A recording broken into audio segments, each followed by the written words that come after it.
आज आपण कोथळी येथील कास्तकार रसूल शाह यांच्या शेतात आहोत। त्यांनी त्यांच्या शेतात आज केळीची लागवड केलेली आहे आणि हे केळीचं बेणं घेऊन आलेले आहेत। पिंटू भाऊ रावेरनं आले आहेत। पिंटू भाऊशी थोडंसं आपण बोलूया। पिंटू भाऊ, आम्हाला सांगा किती वर्षापासून आपण हे बेणं सप्लाय करताय? 12 वर्ष झाले। 12 वर्षापासून करताय। 12 वर्षापासून आपण बेणं सप्लाय करताय।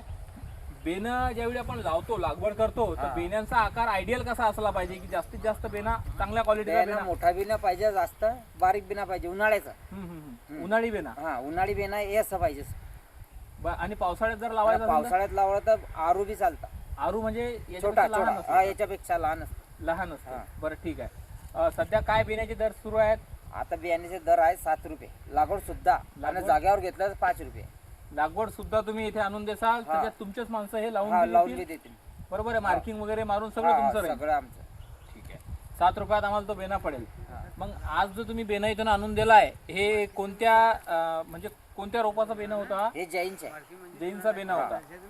तर जवळपास या स्वरूपाचा किंवा या आकाराचा नारळ सारखा हा बेना आहे। हे बेनं तुम्ही लावलं पाहिजे। हे आयडियल आहे शेतकऱ्यासाठी जर उन्हाळ्यामध्ये लावत असाल तर। एकरी किती बेना लागत असते? एकरी 1700।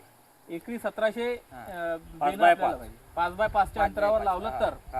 ठीक आहे। तर हे पिंटू भाऊ आहेत, ते रावेर येथून आले होते आपल्या इथे बेनं घेऊन, आणि त्यांच्याच माणसांनी आज इथे बेनं लावलेलं आहे। तर शेतकरी बंधूंनो, जर तुम्हाला यांच्याकडून बेनं घ्यायचं असेल, मागच्या 12 वर्षापासून ते बेनं सप्लाय करायचं काम करतायत। त्यांचा नंबर आपण एकदा घेऊया। पिंटू भाऊ, आम्हाला नंबर सांगा तुमचा, कॉन्टॅक्ट नंबर। 9158 9158 90 90 66 10। 9158 90 66 10। त्यांचं नाव आहे पिंटू भाऊ, रावेर येथील आहेत ते, आणि ते बेनं सप्लाय करायचं काम करतात। सध्यापुरतं या व्हिडिओमध्ये तुमच्यासाठी एवढंच। धन्यवाद। संपर्क साधा।